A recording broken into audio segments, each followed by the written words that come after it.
அனைவருக்கும் வணக்கம். இன்னைக்கு நம்ம எதை பத்தி பார்க்க போறோம் அப்படின்னா கழுகோட கதையை பத்தி தான் பார்க்க போறோம். கழுகு மனிதனுக்கு சொல்லித்தர பாடத்தை தான் சொல்ல போறோம். நார்மலா ஒரு கழுகோட ஆயுள் காலம் 70 வருஷம்.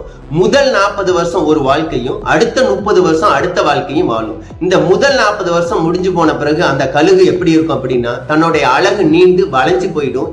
எந்த இறைச்சியும் பிடிச்சி குத்தி கிழிக்க முடியாது. கால் நகம் எதையும் பிடிச்சி தூக்க முடியாது. அதே மாதிரி இறகு நல்லா வளர்ந்து தனக்கு சுமையா மாறிடும், பறக்க முடியாது.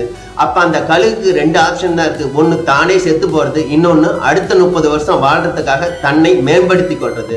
அந்த கழுகு என்ன பண்ணும் அப்படின்னா, உயரத்துல மலை உச்சியில இருக்க ஒரு இடத்தை தேர்ந்தெடுக்கும். அங்க போய் தனியா தன்னோட இறகை எல்லாம் தானா பிச்சு கடாசும், கால் நகத்தையும் பிச்சு கடாசிடும். அழக பாறையில குத்தி உடைச்சி தூக்கி போட்டுரும். இப்படி ஒரு 150 நாள் கழிச்சு அந்த கழுகு திரும்ப வரும் பாருங்க. அந்த பறவைக்கு பேரு ராஜாளி அப்படின்னு சொல்றாங்க. அந்த ராஜாளி புது சக்தியோட, புதிய திறமையோட, புதுசா பிறந்த மாதிரி வரும் பாருங்க. அப்ப அதனோட வீரியம் ரொம்ப அதிகமா இருக்கும் முதல்ல இருந்த 40 வருஷத்தை விட. அப்ப மாற்றம் எப்ப வேணாலும் நிகழலாம். அதுக்கு ஏத்த மாதிரி தன்னை மனுஷன் மனமாற்றம் செஞ்சுக்கணும். 2வது, மாற்றம் வரப்ப கண்டிப்பா வலி வரும். அந்த வலிமையை தாங்குற அளவு சக்தியை நம்ம தனக்குள்ள வளர்த்துக்கணும்.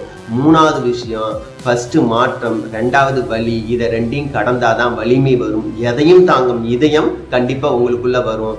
இதை 3ஐயும் நீங்க வாழ்க்கையில கடந்துட்டீங்க அப்படின்னா உங்களுக்கு கண்டிப்பா வருவது வெற்றி. அனைவரும் வெற்றி பெற வாழ்த்துக்கள். நன்றி, வணக்கம்.